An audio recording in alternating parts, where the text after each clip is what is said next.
আসসালামু আলাইকুম সুপ্রিয় দর্শক, আমাদের সাফল্য কথার নিয়মিত পর্বে আপনাদের সকলকে স্বাগত জানাচ্ছি।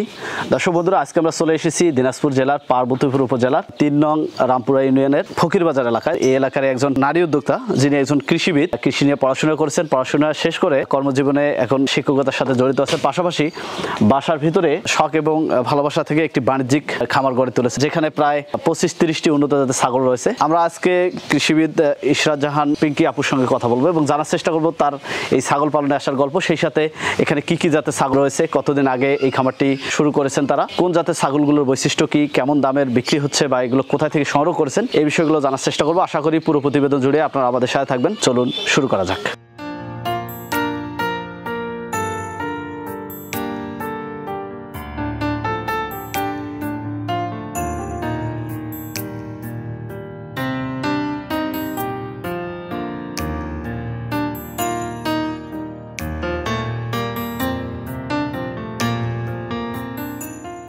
আসসালামু আলাইকুম।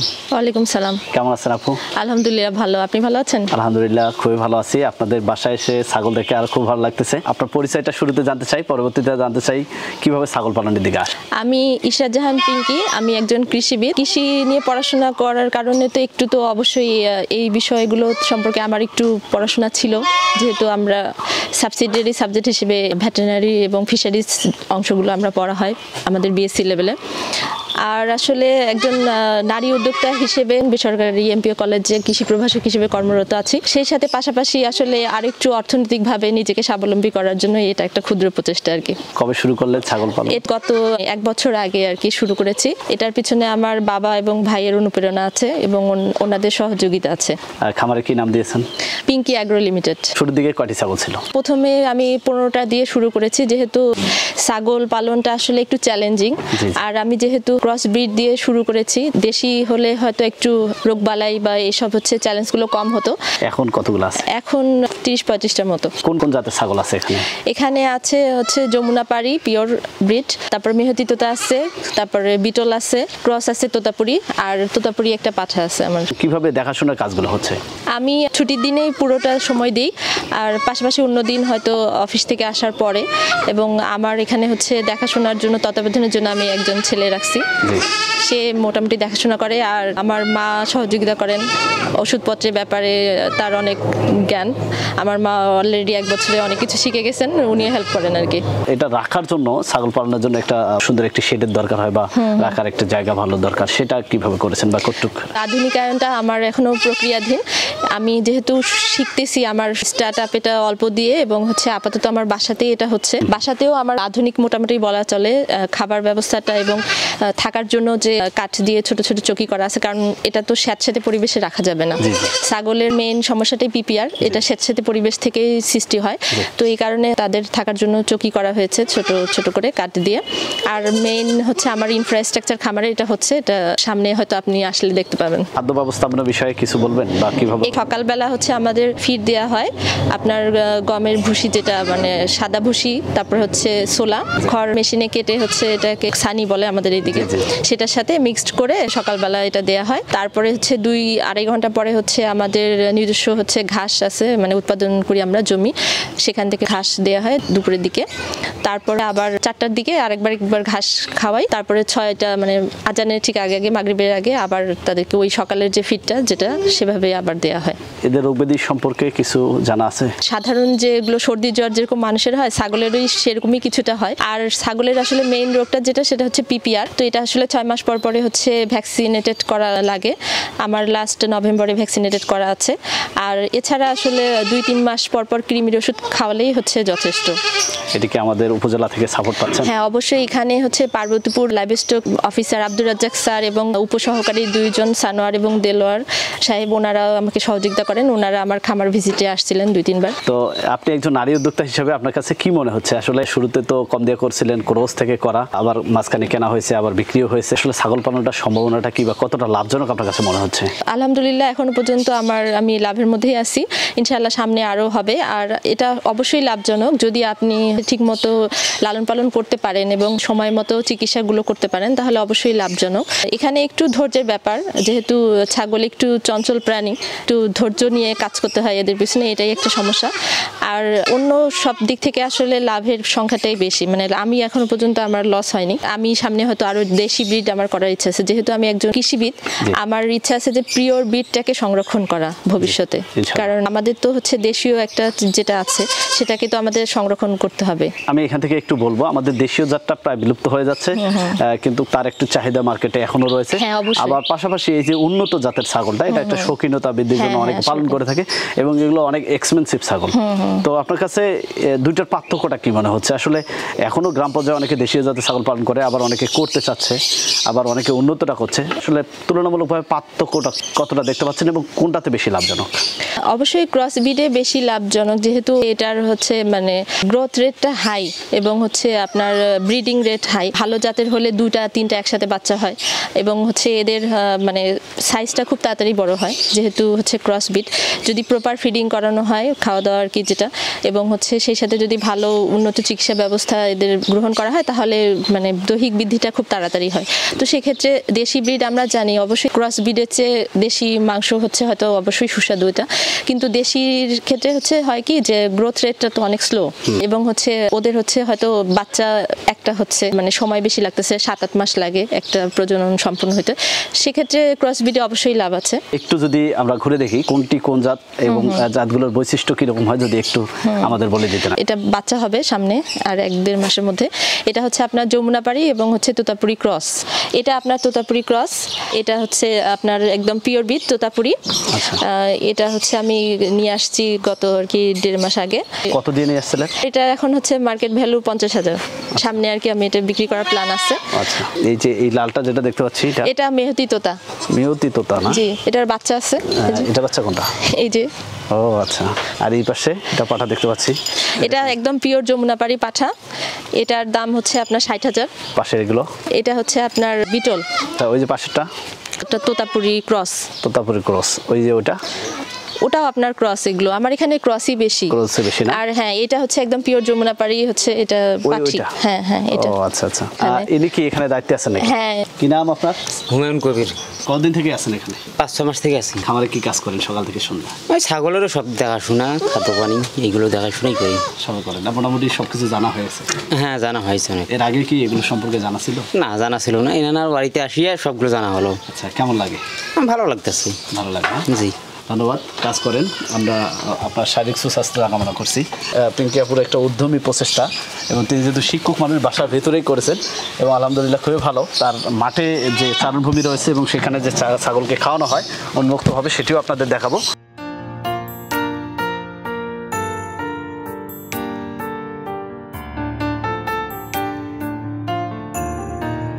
আপু, এটা কি হচ্ছে পরিকল্পিত প্রজেক্ট? হ্যাঁ, অবশ্যই। পরিকল্পনা ছাড়া তো কোনো আসলে সাফল্য পাওয়া যায় না। এখানে কি করার চিন্তা ভাবনা আছে এবং কোন পাশে কি হচ্ছে এখন বর্তমানে? এই তো, এটা আমার হচ্ছে ঘাসের আর কি ফডার ক্রপ এটা। আর পাশে হচ্ছে যে সাইলেজের জন্য ভুট্টা করা হয়েছে। আর ভবিষ্যতে এখানে হয়তো মাছ চাষও শুরু করবো আর কি। হ্যাঁ, পুকুরে। আর সামনে যে এই যে বাউন্ডারি দিয়ে ঘেরা, এখানে হচ্ছে আমার হচ্ছে যে শেড হবে, পার্মানেন্ট শেড হবে। ভিতরে একটু ইনফ্রাস্ট্রাকচার আছে অফিসের জন্য। পাশাপাশি আপনার হচ্ছে ওখানে মানে আপনার ফিডের হচ্ছে একটা শপ হবে আর কি। তো কি ঘাস এগুলো লাগাইছিল? এগুলো তো আপনার হচ্ছে এই যে নেপিয়ার। ছাগলকে এখানে মাঝে মাঝে ছাড়া হয়? হ্যাঁ, প্রত্যেক দিনই প্রায় আনা হয়।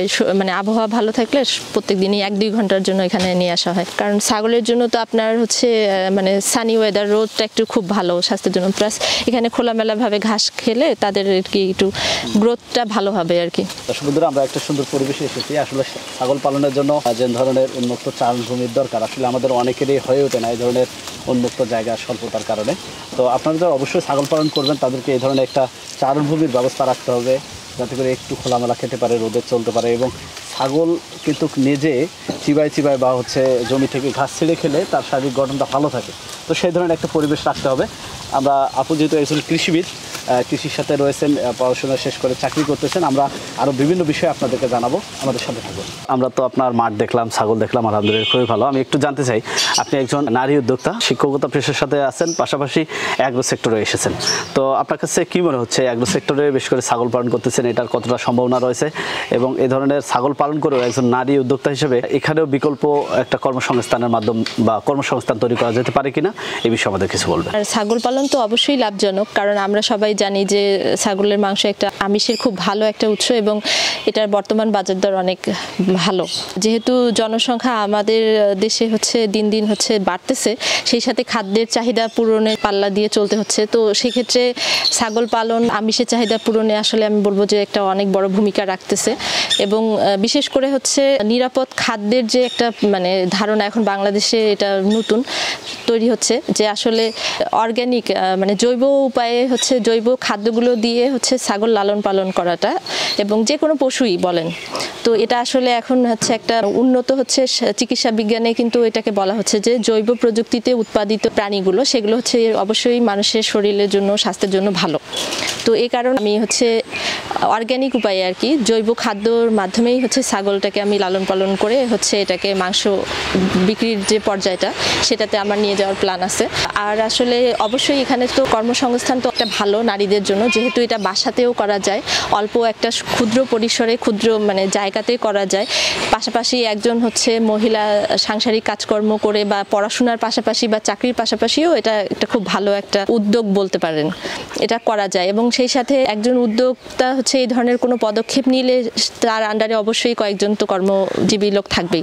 তো এখানে গ্রামে হচ্ছে হয়তো আমার এখানে বৃহৎ পরিসরে যখন যাব, হয়তো আমার এখানে এখন একজন আছে, ভবিষ্যতে হয়তো আরো আমি অনেককে চাকরি দিতে পারবো খামারে। ভবিষ্যতে আর কি কি চিন্তা রয়েছে এগুলো ফার্ম নিয়ে? আমার হচ্ছে মৎস্য চাষের দিকে একটু যেতে চাই, এবং সেই সাথে আসলে ওই যে অর্গানিক মানে কৃষির দিকে আর কি আমার হচ্ছে ইচ্ছা যে জৈব উপায়ে হচ্ছে শাকসবজি আর কি এটা চাষ করব। আচ্ছা, কৃষিতে পড়াশোনা করেছেন, কৃষি নিয়ে কাজ করার চিন্তা ভাবনা রয়েছে, শিক্ষকতা পেশার পাশাপাশি এগুলো করতেছেন। আসলে যে সময়টুকু এখানে দিতে পারেন কতটা ভালো লাগে আপনাকে, অনুভূতিটা কি? হ্যাঁ, অবশ্যই। আসলে এই যে পশু পাখির সাথে মানে থাকা সময়টা খুব ভালো লাগে, মানে অনেক একটা মানে টান সৃষ্টি হয়ে যায়, আসলে ভালো লাগে। আসলে অবসরের চেয়ে আমি বলবো যে কোনো একটা কাজে থাকা ভালো। কাজ সবসময় মানুষকে আনন্দ দেয়, আর নতুন নতুন মানে শেখা যায় অনেক কিছু। আসলে যখন পড়াশোনা করেছি, পাঠ্যপুস্তকের পড়াশোনার সাথে আসলে হাতে কলমের যখন করতেছি এখন, এটা আসলে অনেক ডিফারেন্স। এটা মানে কোনো একটা কিছু হচ্ছে নিজে থেকে করলে অনেক কিছু শেখা যায়, এবং সেই সাথে শেখার সাথে আনন্দ তো অবশ্যই আছে। যারা তরুণ উদ্যোক্তা ছেলে যারা আছে, মানে পড়াশোনা শেষ করে সবাই চাচ্ছে যে এই ধরনের অ্যাগ্রো সেক্টরে কাজ করার জন্য, এবং অনেকে আসতেছে, যেমনটা আপনার ক্ষেত্রেও হয়েছে, কৃষি থেকে পড়াশোনা করে এখানে একটু ভালোবাসা নিয়ে এখানে আসা। তো আপনি কি মনে করেন, আমরা যারা বেকার রয়েছি বা পড়াশোনা শেষ করে এখন চাকরির অপেক্ষা রয়েছি, তারা কি বিকল্প উপায় হিসাবে বা বিকল্প কর্মের সংস্থানের একটা মাধ্যম হিসেবে এই ধরনের অ্যাগ্রো সেক্টরে আসতে পারি কিনা, তাদের সম্পর্কে আপনি কিছু বলবেন? হ্যাঁ, অবশ্যই। আসলে শুধুমাত্র আমাদের দেশের টোটাল জনসংখ্যা এবং সরকারি চাকরির যে আসলে প্রাপ্যতা সেটার সাথে, এবং প্রতি বছর আমাদের দেশে যে পরিমাণ এখন টেকনিক্যাল গ্র্যাজুয়েটই বের হচ্ছে, এদের আসলে কর্মসংস্থানের তো আসলে যথেষ্ট, সরকারি সেক্টর বলেন বেসরকারি সেক্টরই বলেন, অনেক ইনসাফিসিয়েন্ট। তো এক্ষেত্রে হচ্ছে এই সেক্টরে অনেক সম্ভাবনা আছে। এবং আপনি হয়তো জানবেন যে আমাদের মাননীয় প্রধানমন্ত্রী শেখ হাসিনাও কিন্তু হচ্ছে এই স্বনির্ভরতার দিকে এবং হচ্ছে শিক্ষিত হচ্ছে গ্র্যাজুয়েটদেরকে কিন্তু কৃষির দিকে কিন্তু অগ্রসর হতে বলেছেন। আর আমাদের যেহেতু দেশই হচ্ছে আমরা কৃষি প্রধান, বাংলাদেশ কৃষি প্রধান দেশ, কৃষির এখানে সম্ভাবনা তো অবশ্যই আছে, এবং এখান থেকে এখন আমাদের অনেকগুলো প্রোডাক্টই তো দেশের বাইরে রপ্তানি হচ্ছে। তো এখানে আমার হচ্ছে মনে হয় যে এই পশুর খামার এখান থেকেও হয়তো একটা সময় বাইরের দেশে, যেরকম আমরা ভারতে জানি যে তারা প্রচুর মাংস রপ্তানি করে বিদেশে, ইউরোপিয়ান দেশগুলোতে তারা হচ্ছে মাংস রপ্তানি করে। তো আমার কাছেও মনে হয় যে এটা বাংলাদেশেও হচ্ছে ভবিষ্যতে এই ধরনের উদ্যোগ হয়তো তৈরি হবে। তো পিঙ্কি আপু, আপনাকে অসংখ্য ধন্যবাদ জানাচ্ছি আমাদের মূল্যবান সময় দেওয়ার জন্য। আমরা আপনার শারীরিক সুস্বাস্থ্যতা কামনা করছি, সেই সাথে সুন্দর পরিকল্পিত ছাগল ফার্মের ভবিষ্যতের দিনগুলো মঙ্গল কামনা করে আমাদের যারা দর্শক বন্ধুরা এই মুহূর্তে আপনার এই প্রতিবেদনটি দেখতেছে, তাদের সকলের পক্ষ থেকে আবারও অসংখ্য ধন্যবাদ জানিয়ে শেষ করছি। আসসালামু আলাইকুম। ওয়ালাইকুম সালাম। আপনাকেও ধন্যবাদ। আমার আসলে এত ছোট একটা খামারে আপনি কষ্ট করে সময় দিয়েছেন, এসেছেন, আমি খুব খুশি হয়েছি। আমার খামারের জন্য সবাই দোয়া করবেন। আর আমার খামার দেখতে আসার জন্য সবাইকে হচ্ছে আহ্বান থাকলো, অবশ্যই আসবেন। আর ভবিষ্যতে হয়তো আপনার সাথে আরও একটা প্রোগ্রাম করা যাবে, আমার যখন মেইন খামার এস্টাবলিশ হবে আপনাকে আরেকবার ইনভাইট করব। দর্শক বন্ধুরা, এতক্ষণ থেকে কথা বলছিলাম একজন নারী উদ্যোক্তা ইশরাত জাহান পিঙ্কি আপুর সঙ্গে। তার সঙ্গে কথা বলে তার ছাগল পালনের বিভিন্ন বিষয় আপনাদেরকে জানানোর চেষ্টা করেছি। দর্শক বন্ধুরা, আমরা বর্তমান সময় দেখতে পাচ্ছি এই উন্নত ক্রস জাতের ছাগলটার লালন পালন অনেক বৃদ্ধি পাচ্ছে এবং এখানে অনেক শিক্ষিত উদ্যোক্তারা আসতেছেন, নিজের কর্মসংস্থান তৈরি করতেছেন এবং ব্যক্তিগতভাবে লাভবান হচ্ছেন। আমরা আপনাদের বলবো যে আপনারা যারা ছাগল পালন করতে চান, গ্রাম পর্যায়ে হোক বা বাণিজ্যিকভাবে হোক, আমরা সবসময় বলে আসি যে ছাগল কিন্তু গরিবের গাভী বলা হয়। এখানে একটু সময় দিলে এখান থেকে প্রতি বছরে মোটা অঙ্কের অর্থ উপার্জন করা সম্ভব। তো ছাগল পালনের ক্ষেত্রে যে টেকনিক্যাল যে বিষয়গুলো জানা দরকার সেগুলো অবশ্যই আপনাকে খেয়াল করতে হবে। সেক্ষেত্রে ছাগল পালনের জন্য একটি আধুনিক শেড বা একটু উঁচু একটা শেড তৈরি করতে হবে। ছাগল পালনের জন্য চারণভূমির দরকার, যেহেতু এরা উন্মুক্ত চলাফেরা করতে ভালোবাসে। একটি উন্মুক্ত মাঠ হলে ভালো হয়। পরবর্তীতে রোগব্যাধি এবং খাদ্য, এছাড়াও ভ্যাকসিনের ব্যবস্থা, এই বিষয়গুলো জেনে যদি আপনি সঠিকভাবে ছাগল পালন করতে পারেন, এটি আপনার একটি কর্মসংস্থানের মাধ্যম হবে এবং এখান থেকে আপনি নিজের কর্মস্থান তৈরি করে নিজে লাভবান হতে পারবেন। দর্শক বন্ধুরা, এই ছিল পিঙ্কি অ্যাগ্রো ফার্মের বিভিন্ন বিষয় নিয়ে আমাদের আজকের এই প্রতিবেদন। আপনাদের আশেপাশের সফলতার গল্পগুলো আমাদের জানিয়ে দিন। আমাদের সাফল্য কথা টিম চলে যাবে আপনাদের কাছে। ধন্যবাদ সবাইকে।